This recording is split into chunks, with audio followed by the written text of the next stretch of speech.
So we'll introduce ourselves, and then you can introduce yourself. I'll read the question, and we'll get started, okay? So I'm Cristiana Olivo. I'm a political science professor at University of Northern Colorado. I'm Jeff Wells. I'm the city attorney in Fort Lauderdale, Colorado. And I'm Paul Schauer, former state representative, former board member, Board of Regents, University of Colorado, and I come out of the corporate world. My name is Sam Earhart, and I'm a senior. My name is J.R. Smith, and I'm a senior. My name is Grayson Engel, and I'm also a senior. Great, and is your teacher here? Yeah, our teacher is Mr. Jeff Jeff. Ryman. Hi, nice to see you.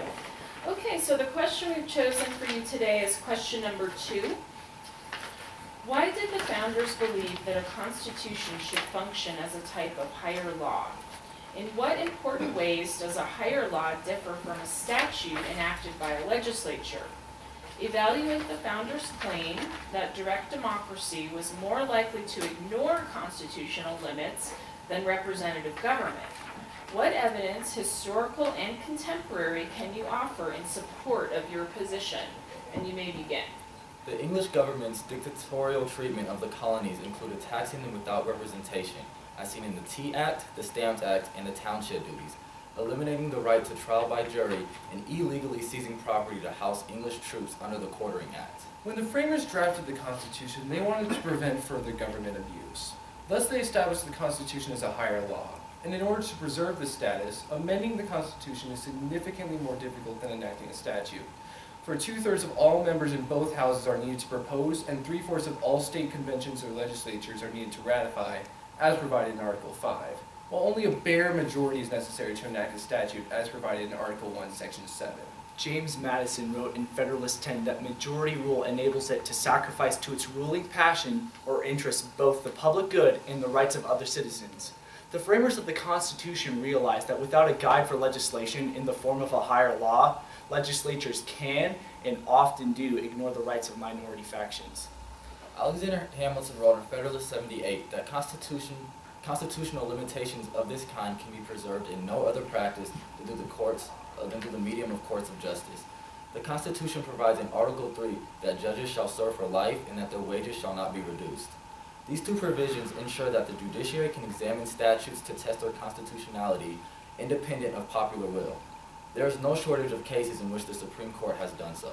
Thus, in the United States, the Supreme Court ruled against grandfather clauses that marginalized African American voters in the South, saying that they were repugnant to the 15th Amendment and therefore null and void. In Brown v. Board of Education, the Supreme Court ruled that state statutes that segregated schools were unconstitutional because they did not provide with equal educational opportunities assured in the 14th Amendment. And just last year, the Supreme Court ruled in United States v. Windsor against the Defense of Marriage Act, enacted by Congress to only recognize heterosexual marriages.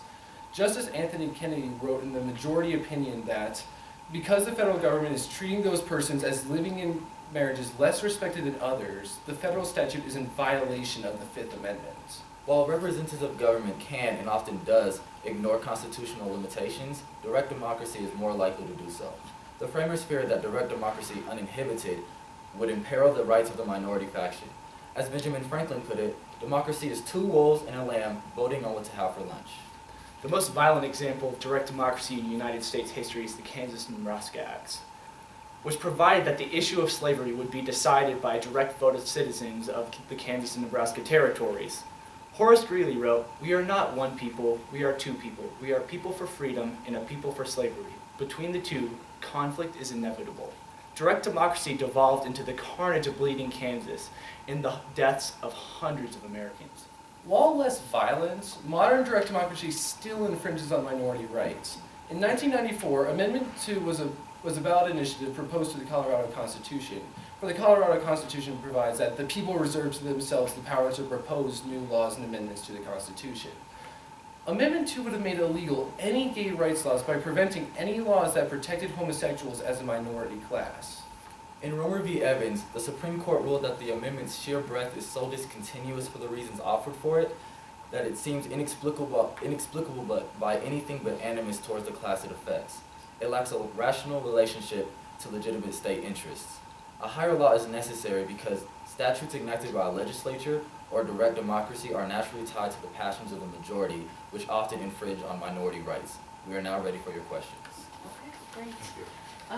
So interesting that you mentioned Amendment 2 in that case. So we have a lot of direct democracy going on in our state still today.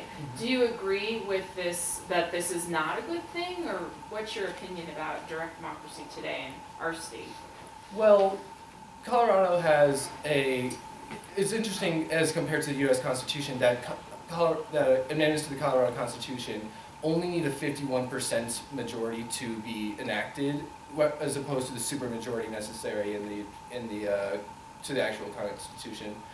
But in order to, my apologies, in order to protect the rights of minorities, and in order to make sure that the people are protected and listened to in the Constitution, the Colorado Constitution ensures that, like through the Tabor Amendment, that the people are listened to.